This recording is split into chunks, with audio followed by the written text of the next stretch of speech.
Welcome back to Saurav Insight.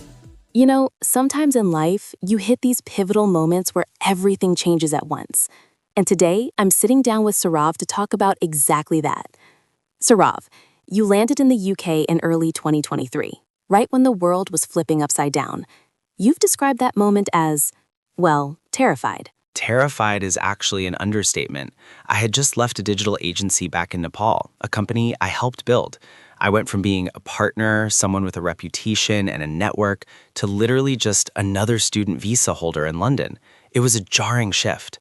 I went from being someone to just being a CV in a pile. That's a massive identity crisis. And if that wasn't enough, you walked right into the middle of a global tech revolution. Exactly. The timing was cinematic. Just as I was trying to rebuild my career from zero, ChatGPT exploded. It felt like the entire industry I had spent 15 years mastering was being rewritten in real time. I wasn't just fighting for a job, I was fighting to stay relevant. I had to unlearn almost everything. You've mentioned that this transition taught you 4 hard lessons. Let's start with the first one, which hits on a personal level: the death of the expert. How did your ego handle that? My ego took a beating. To understand why, you have to go back to 2018. I was running my agency in Nepal, and I remember this one nightmare project. The client paid peanuts but demanded endless changes. My designer and I spent a day and a half just moving pixels around. It was exhausting, manual labor, but I was proud of it. I thought that sweat was what made me an expert. So the struggle was the badge of honor. Exactly. But today, I use AI tools like Google Gemini or Google Studio. I can create video assets in seconds that used to take days. The sweat is gone. And at first, I felt useless. But then I realized AI is a messy co-pilot. It hits context windows where it forgets my brand guidelines. It lacks consistency. So my value isn't doing the work anymore. My role has shifted from being a worker to being a pilot. The machine flies the plane, but I have to stop it from crashing. I love that analogy. From worker to pilot. That leads to your second lesson, which you call the Paracetamol Fallacy. What does medicine have to do with marketing? This is the hardest conversation I have with clients in 2024. Everyone wants a cure. They treat marketing like medicine. They say, I have a fever, low sales. Give me a paracetamol, a Facebook ad, and I expect the fever to go down in 1 hour. But it doesn't work like that? No, because there is no standard formula. If a doctor gives you paracetamol, the chemistry is guaranteed. If I run an ad today, the result depends on the algorithm update from yesterday or the competitor who launched this morning. I had to stop promising cures and start selling the lab. I tell them I am not a doctor dispensing pills. I am a scientist running experiments. It's a harder sell, but it's the only honest one left. That experimental mindset is crucial, which brings us to your third lesson, the sugar rush versus the slow brew. This was about your experiment with TikTok, right? Yes. When I started my current job, everyone was screaming, SEO is dead, go to TikTok. So I listened. I treated TikTok like a science project. 2-second hook, 15-second sweet spot, trending music, daily posts. The algorithm worked. We got views. But engagement? 0. Why do you think that was? Because our product required research and comparison, not an impulse buy.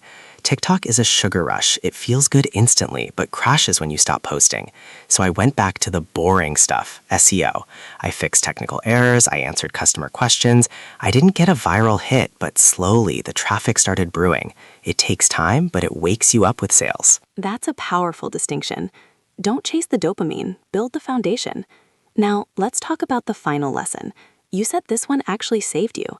The algorithm versus the spice grinder. This is the lesson that changed my life. When I first arrived in London, I was data in a system. I used AI to craft the perfect CVs. I tailored every keyword to beat the ATS. On paper, I was the perfect match. But in a sea of AI applications, perfect wasn't enough. Between my visa status and lack of UK experience, the system still flagged me as a risk. I was technically optimized, but practically invisible. So how did you break through? Not through LinkedIn. It happened because of a spice grinder. I was in a local Facebook group called Ealing Reuse, Reuse, Recycle. I saw a lady giving away a spice grinder. I went to pick it up and we started chatting. I found out she ran a food bank. We clicked. And that led to a job? It led to trust. I started volunteering there, not for a job, just to feel human again. She saw my work ethic. She saw my honesty. One day she said, I have a friend who owns a business. He might need someone like you. Make me proud. That positive pressure meant more to me than any salary. I got the job not because of my CV, but because of her trust. The takeaway is simple. Trust opens doors that AI can't even see. That is incredible. It really highlights that in an automated world, being human is the ultimate advantage. Saurav, before we go, you've talked about the jobs and the strategy, but you mentioned there is a darker shift coming. What are you worried about? I am worried about where we are putting our emotions. We are shifting from connecting with other humans through social media to forming emotional bonds with the devices themselves. We are building great pilots, but are we forgetting how to be passengers? That is a chilling thought. It is. That's why next time I'm taking off my marketing hat and putting on my think tank hat.